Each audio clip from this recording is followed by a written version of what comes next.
Rudy here for Mi40 University.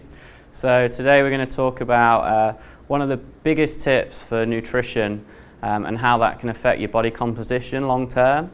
So we're going to focus on nutrient periodization. So if there's one thing you take away, one thing you're probably not doing, it's about periodizing your nutrition. So a lot of people periodize their training. They'll kind of go heavy, they'll go higher rep work, and they'll be changing it around throughout the year.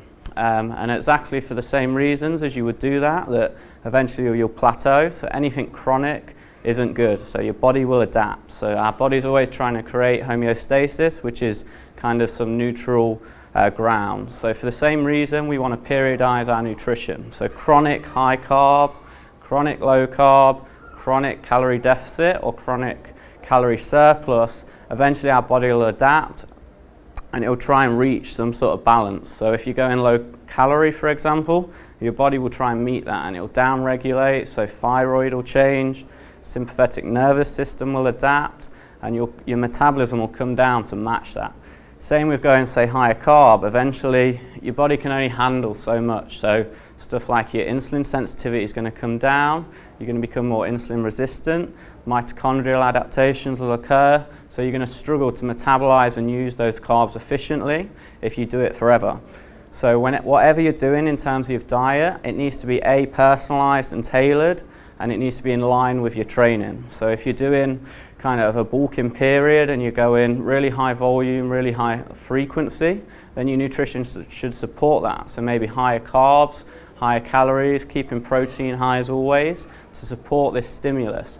But in contrast, if you go in lower calorie and you're trying to lose fat, then calories need to obviously come down, but we don't want to do it forever. You know, if you're going to try and lose 20 pounds of fat, that may take 10, 15, 20 weeks, you don't want to just say, right, drop 500 calories now and we'll just do this for 20 weeks straight.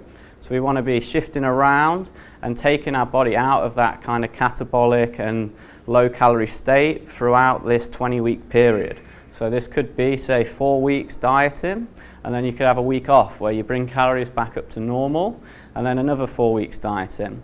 And this same principle applied to bulking. Say you're going to do 6-month off season, rather than just saying, right, I'll put 500 calories on now and I'll just keep them there, then might go 1,000, then 1,500. You don't want to always be in a surplus for 6 months. You want to change it. So it could be a 4, maybe a 6, maybe an 8-week surplus, and then you bring it down for a week. So you actually go back to maintenance or into a deficit almost for a week. And this isn't going to interfere with bulking. You know, you're not going to lose muscle from a week. It's going to help you. It's going to help give your gut and digestive system a rest.